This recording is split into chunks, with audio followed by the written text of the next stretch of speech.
y'all.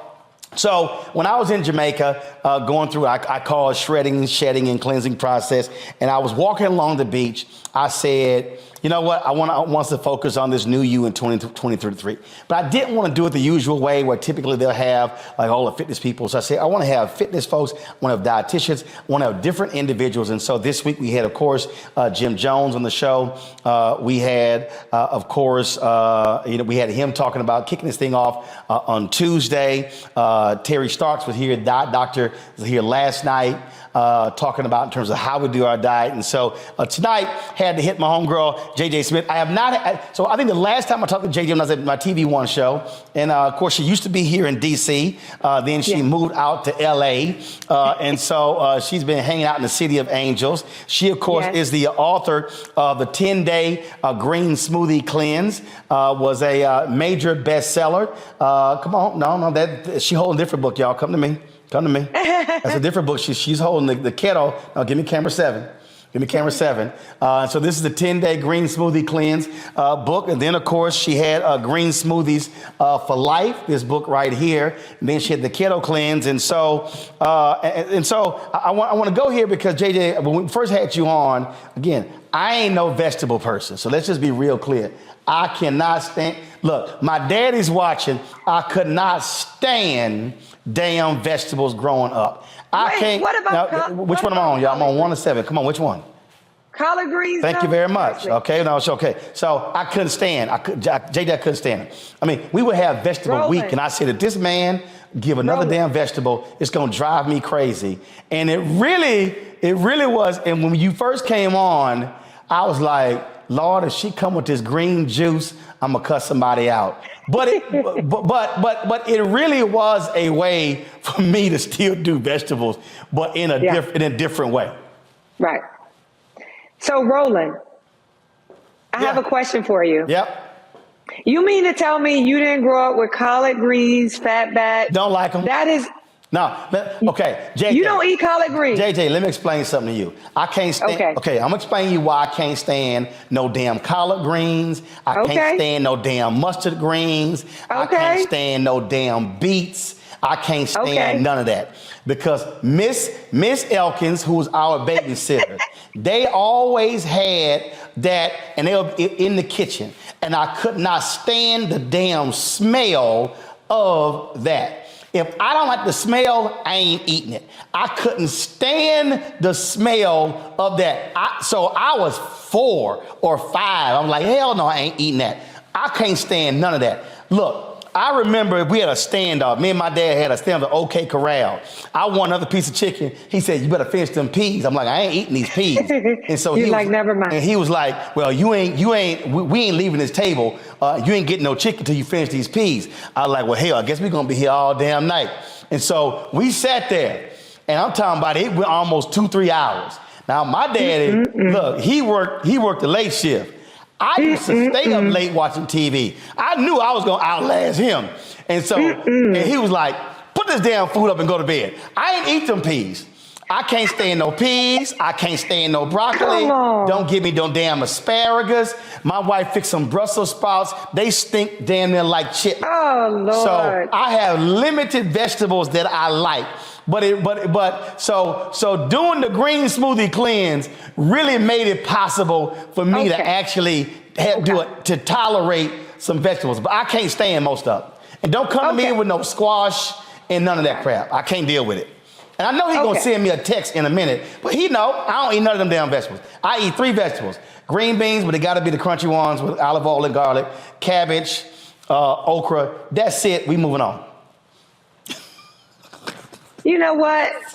I'm surprised that you, Roland. Okay, first of all, at least you will acknowledge that green smoothies, I always felt this way, was a great way to get a lot of greens in your diet without having to eat greens.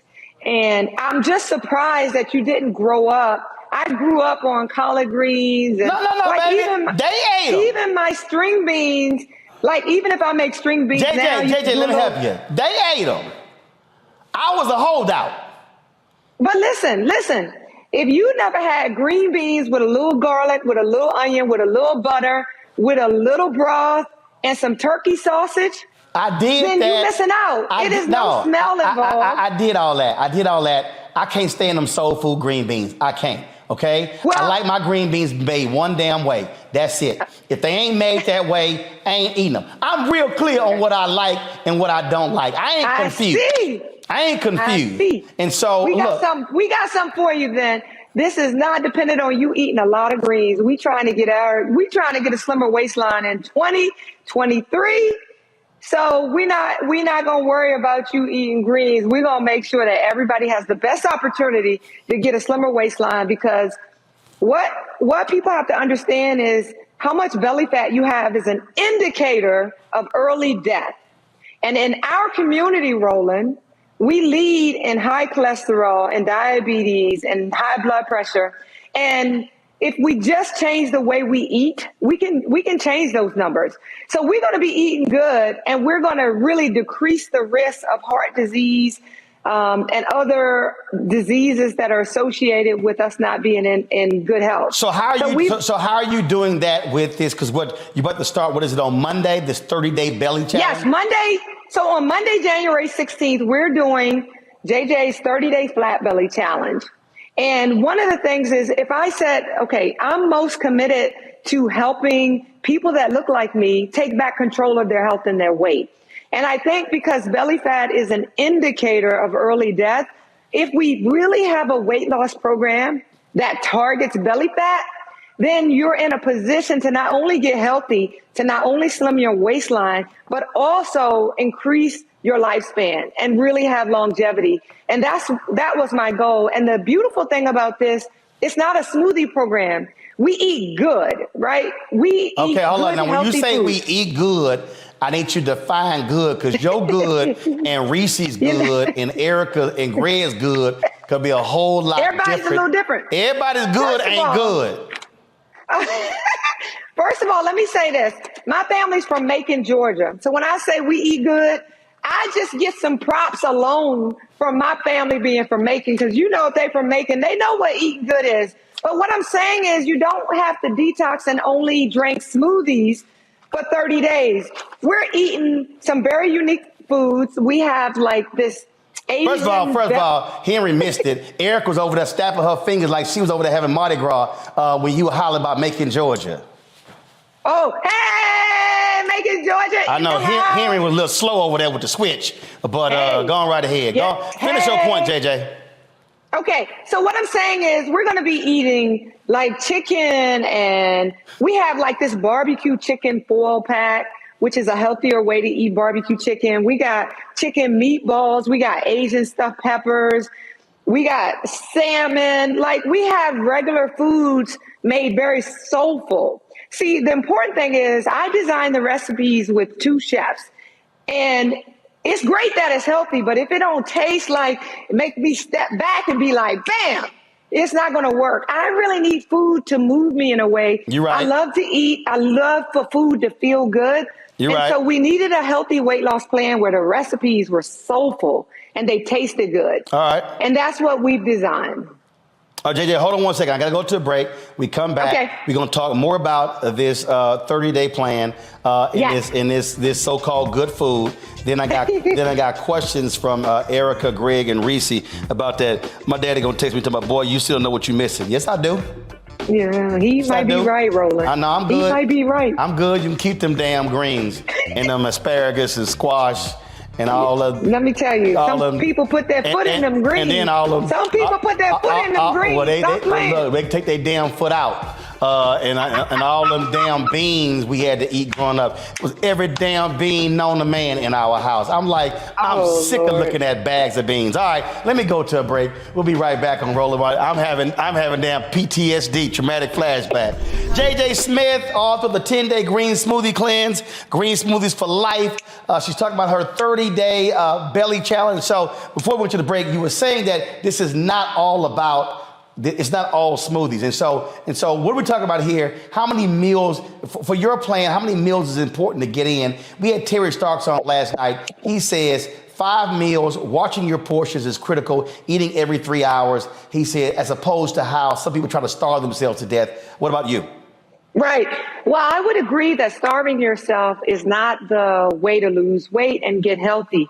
But one of the things that's going to be most important is not what you eat, it's when you eat. Okay. Intermittent fasting is a method of when you eat that has a lot of benefits on our blood sugar. It helps with high blood pressure. And it's really about discipline. You can eat like all of your food within an 8-hour period, and then the 16 hours you fast. I think it's more important to focus on when you eat, not what you eat. I think for most people, they don't really need to eat 5 times a day. What are we eating 5 times a day for? I think what you want to do is eat to be satisfied. And a lot of people find that they can eat 2 or 3 times a day and be completely satisfied. We want to get in a place we have a healthy relationship with food, and we don't have to be watching the clock. We don't have to be overstuffing our. I couldn't imagine eating 5 times a day. If I get 3 meals in a day, that's like a lot. See, I can't. So, see, part of the issue for me is like when you talk about that because the day gets away from you.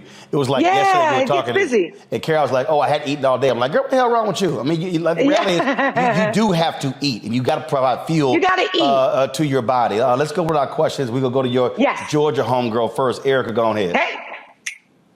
Hey, girl. You know, they say about making. Hey, girl, how you doing? Hey, girl. With the bath. You know, you say making is right above the net line, so we're below the net line here in Albany. I know my people. All good. My question for you, JJ, is because I've had the with that big ass green plant in your shot. I'm just. He didn't say nothing about you, baby. I just saw big green. Go ahead. I'm sorry. Go ahead. Yeah.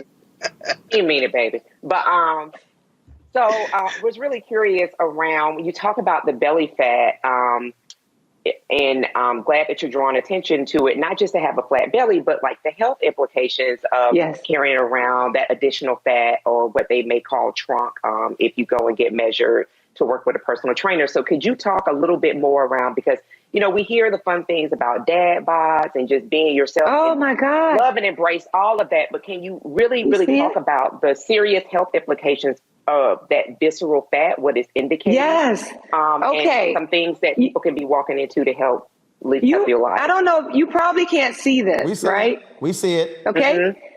But what I'm showing you is a picture of, depending on how your belly fat sits, high, low, hanging. There's mommy belly, there's sugar belly, there's stress belly, there's alcohol bellies. There's actually 6 types of belly fat. And depending on which type you have, there are different solutions to get rid of it. And so I'm glad you talked about it, because people don't even realize, depending on how your belly fat sits on your body is also an indication of what strategies you need to get rid of it. Like I'm in my 50s. So for me, menopause belly is very real for me. Whereas a lot of people deal with mommy belly. If you had like people tell me all the time, I got a mommy belly and my baby is 12 years old. They never really got rid of that stubborn belly fat that happened after childbirth. But the beautiful thing about our program is we take each of the different types of belly fat, and every one of them has a different solution. That's why diet and exercise alone is not how you get rid of stubborn belly fat. You got to figure out the root cause. We start this program by giving you a quiz. So you first say, what type of belly fat? I've dealt with alcohol belly because I have too many cocktails, menopause belly, bloated belly, sugar belly, eating too many pasta and carbs. But really, they're all different. And how you solve them is all different. If you think you could just eat less and exercise more, it's not going to touch that stubborn belly fat. And that's why this program is really unique. It's one of the few weight loss programs that's really designed to target belly fat. And by doing that, you get a real good jump on improving your health and really having longevity in terms of your health, and not having any major diseases as you get older. Reese. Yeah, JJ, I have a mommy belly. Okay, I can tell you that right now. I don't need a quiz to tell me that. But can I ask you, you know, for people that maybe don't have the discipline for an entire program, is there one particular bad habit that anybody who currently does it right now should just cut it out? Like, if you had to choose just one thing to say, I'm no longer going to do this for a healthier lifestyle, what would you pick that one thing to be? I love this question so much because I always tell people baby steps, right? Sometimes a comprehensive program may be too much. There's one thing that moves the needle on weight loss that people don't understand. If you sleep less than 7 hours per night, then you have decreased your ability to burn belly fat. When you don't get a lot of sleep, if you have stress, mess, drama in your life, you raise your cortisol levels, and the hormone cortisol stores fat in the belly. It is scientifically proven. Lack of sleep, a whole lot of stress will cause you to store more belly fat. The one thing I tell people who say, oh, I can't eat right, but can you get more sleep? If I could just get you to get more sleep, if you need melatonin, if you need a sleep supplement, whatever you have to do to get more sleep, you've literally changed your body's ability to burn more belly fat. And that in and of itself moves the needle. If you can't stick to a healthy weight loss plan, girl, just sleep more, because that's got to be the easiest thing in the world. Oh, yeah, I like that. And actually, one of the things I did the end of last year, because I had uneven sleep, Soledad O'Brien had this. It's the Aura sleep ring. So I wanted to be able to track the stats to understand in terms of sleep as well. And so that also helps because it gives you, I posted the last couple of days on my Instagram page what those sleep stats are, and it gives you that sort of indication. So there are ways for you, and also the Apple Watch also has different apps that also allow you to track those things as well. Greg, call your question. Yeah. That's a great question. Greg? Thank you. Yeah, thank you, Roland. And you actually, Reese, asked the question that I would have asked, and you gave the answer, JJ, because I want you to help save my life as well. 30 days, 30 days, no question. We got to talk. No question. But I mean, when you raise stress and sleep, I think that combination has been difficult, certainly for me. Any thoughts on the effect of COVID? I know staying here, being sedentary, working all the time, but certainly being in one place. Any thoughts on what we can do to kind of reverse some of the impact of these last couple of years of isolation? Ooh. And also white sugar? I know I'm a coffee addict. I said I take away. Is that one of the things we can take out of our lives? Okay, so I'm gonna give you some good news. Coffee isn't a problem for getting healthy or weight loss. The problem with coffee is when we drink 3-4 cups a day. 1 cup has been proven to boost our metabolism and be very healthy for us. It's when we do things in excess, right? So if you drank 1 cup in the morning, if you could discipline yourself to not drink it all day, it's when you drink it all day that you are putting stress on your adrenals and making it more difficult to lose weight. 1 cup a day, though, has been proven to benefit our metabolism. So that's a good thing. Let's talk about this COVID-19, though. The studies show that the average person has gained about 15 pounds because of COVID. I know I did, and I lost 17 pounds just in the last 2 months.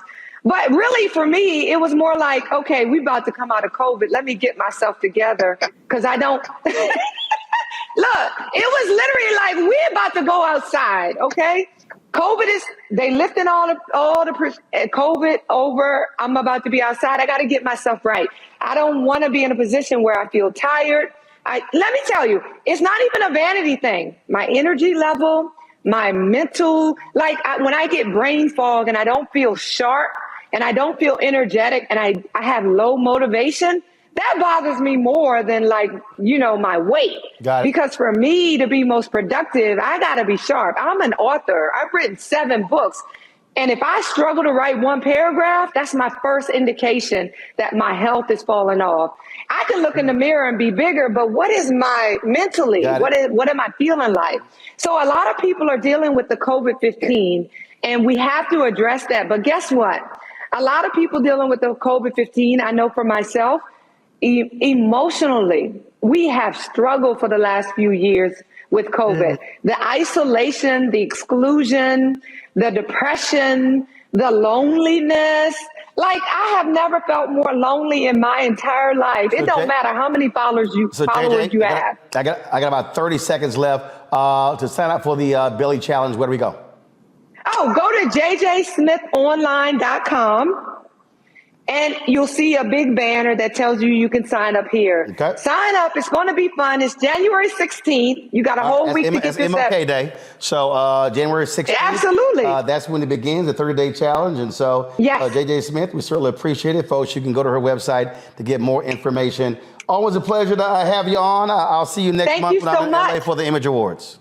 Yes, I'll see you then. All right, thanks a bunch. All right, folks, back to our Roland Martin Unfiltered video in just one moment. When you talk about blackness and what happens in black culture, we're about covering these things that matter to us, speaking to our issues and concerns. This is a genuine people-powered movement. There's a lot of stuff that we're not getting. You get it, and you spread the word. We wish to plead our own cause. Too long have others spoken for us. We cannot tell our own story if we can't pay for it. This is about covering us. Invest in black-owned media. Your dollars matter. We don't have to keep asking them to cover our stuff. So please support us in what we do, folks. We want to hit 2,000 people, $50 this month, raise $100,000. We're behind 100,000, so we want to hit that. Y'all money makes this possible. Check some money orders. Go to P.O. Box 57196, Washington, D.C. 20037-0196. The Cash App is $RM Unfiltered. PayPal is R Martin Unfiltered. Venmo is RM Unfiltered. Zelle is Roland@RolandSMartin.com.